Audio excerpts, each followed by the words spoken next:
Morning, guys. Welcome to Coffee Chat. Guys, just listen to that. It is raining. And to me, the rain has such a beautiful sound. It is so peaceful. It just makes me feel like all the old crud is just being washed away and bringing in all the new smells and just kind of giving us a clean slate. And I really love the rain. Now, I didn't always love the rain. Tell you a little story. So I had moved from Alberta, Canada, down to the lower mainland of Vancouver, British Columbia, in that area. And I moved in the fall.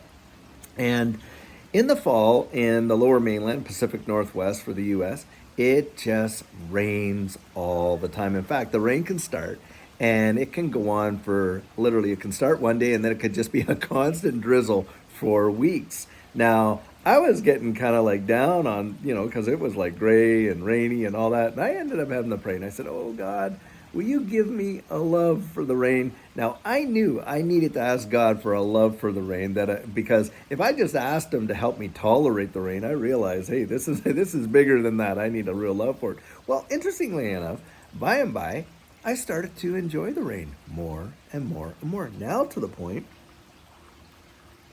where I genuinely feel a great peace and a great satisfaction with the rain. And maybe some of you can relate to that. I think there's a scripture verse out there that says something like, God sends his rain on the just and the unjust. And God is good that way. So, anyhow, say that. I've been reading a couple of articles this morning, and one had to do on the whole idea of the government's greatest temptation of inflating their way out of debt. Now, we all know over the last few years, all these governments around the world have accumulated tremendous amounts of debt. And due to, the big sea dump thing and on, and just a massive amount of debt. And I believe they did it strategically because, look, no economist worth their salt could, print those trillions and trillions and trillions of dollars and not know that, hey, we're going to be facing some serious inflationary results. But my guess is they thought, oh, well, we'll just kick the can down a little bit further down the road. We'll raise, the inflation will be high, but we'll raise rates. We'll pay it back with cheaper money, da-da-da-da-da. Who knows? But certainly they would have saw down the road a little bit that, yeah, there's going to be this inflationary result. But the problem is, and how that works, guys, is this. Basically, the whole idea is, inflation goes sky high. Well, now you're paying back yesterday's debts with cheaper money today. That's the whole idea of inflating your debt away.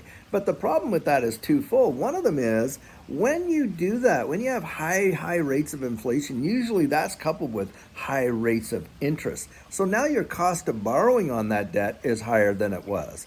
And then on top of that, especially with governments, the cost of living for everything has just gone up, right? It's just gone up sky high. And so a lot of government bureaucracies are, managed by unionized employment, unionized workforce. And what happens?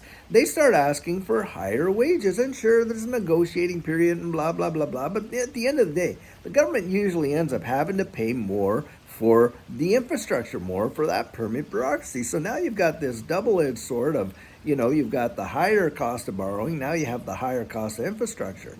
Well, there are times past, like in the 1970s and 80s there, when interest rates were, double digits and extremely high.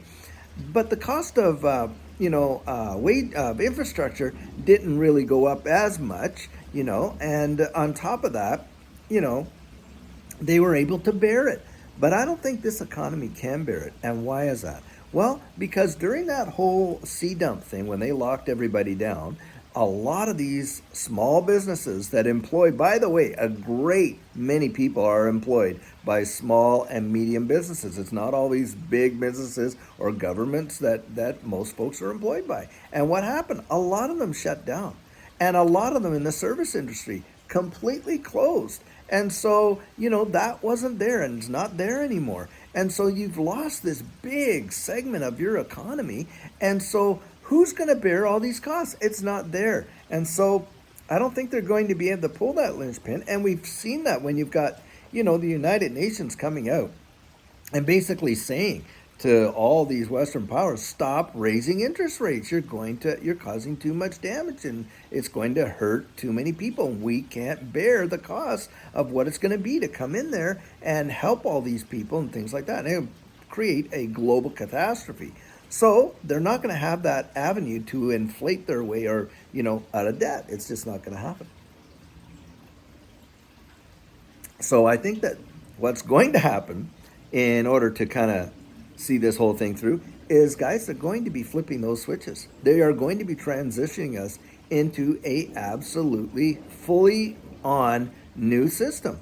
Now, another thing that they have used in the past to kind of restart the economic engine and get themselves out of these things, especially look at the Great Depression in the 30s and all that. Well, what happened after that? Well, we had WW2, right? What's going on in the world today? Well, you can see the handwriting practically on the wall.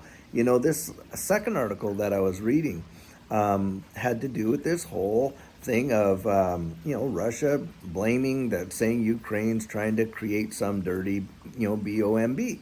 And so, the West is saying, oh, no, that's not true, da-da-da-da-da. And I mean, the rhetoric is getting just ratcheted up,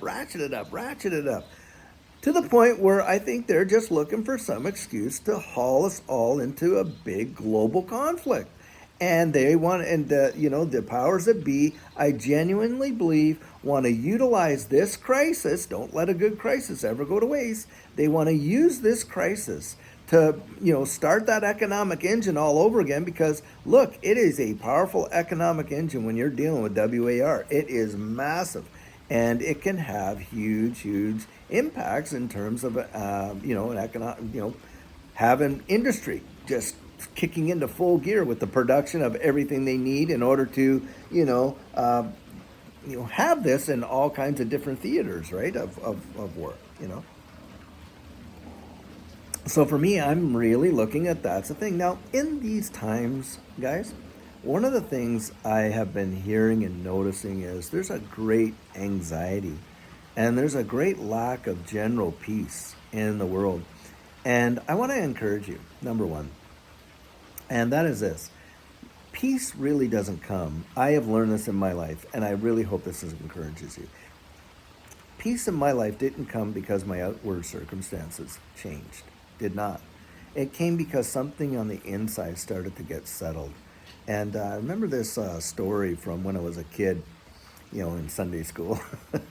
There was a story one time when I guess there was a big storm on the water, and the disciples were there in the boat, and Jesus was in the boat sleeping, and it was like bad, like the wind and the waves, and I imagine they thought, oh, we're gonna die, and they freaked out, and they go over and they woke up Jesus, said, don't you care that we're in this storm and we're gonna die and all this and that? And he gets up and he says, well, why are you so afraid? And he spoke a word, being Jesus, and calmed the water and the waves. And then it says the disciples were even more scared then, because they were really, who is this guy that even the wind and the waves obey him, kind of thing. My point is this. Sometimes we go through some big storms in life and we feel like we're alone in it. Nobody else is experiencing the same thing as us. And yet, God is there and he's with us. He knows what's going on, and, he's at peace. Don't think, like, in my estimation, and I know not everybody has to subscribe to this or believe this, that's okay. But from what I've experienced in my life, peace has come by having that surety inside that, hey, somebody else who is a whole lot bigger than me kind of understands the circumstances way better than I do, and it's going to be okay. Look at this from this perspective. How many people in life truly fear death? Well, a lot. A lot of people are terrified of dying, but it's a reality. Why fear the inevitable? We are all going there. Whether, we through the passage of time and long life, eventually we're going to get there. I think a lot of us know that we spend way too much energy being afraid of things that oftentimes never take place. And once we've got through it, we realize, hey, that wasn't as bad as what I thought it was. And I guess that's what I'm saying. Don't waste too much energy being afraid of those things you can't control.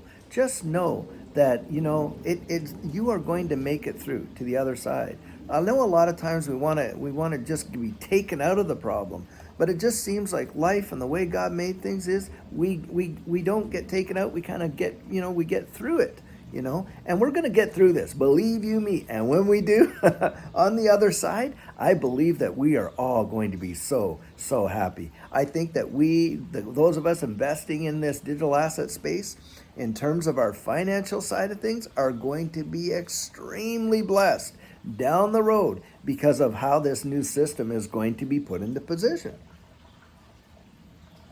But beyond that, just in life, we are going to be so much better off if we're able to just be calm on the inside and not let all these circumstances and all this stuff that's going around and what could be and what if this and what if that and whatever, disturbing our thoughts. Your peace is something that is very precious and very valuable. Don't trade it in so quickly just because you hear all these rumors of this and rumors of that and whatever. And even when things come, my dad, he was a blue collar truck driver, real down to earth guy. My mom, she had worked at Country Style Donuts, so my parents were just hard-working folks or whatever. And my father, he would just say, hey, look, I'm not crossing that bridge till we come to it. And I think a lot of us spend way too much time worrying about things before we ever even get there. And I think that, God bless him, perfect advice. I'm not crossing those bridges till I get to them. So, hey, anyhow, guys, I just want to also say thanks for everybody that showed up on the live stream. That was absolutely amazing. I enjoyed it so very much. I hope you all enjoyed it as well. And we'll do it again probably in a little while and stuff like that. But I just wanted to tell you that I really want to thank you, and it meant a lot to me, and I appreciate you so much. So, hey, listen, start of a brand new week, and we got some great videos lined up for this week. And so until we we're doing our one later on this afternoon, have a great day and take care. And remember, it is going to be okay.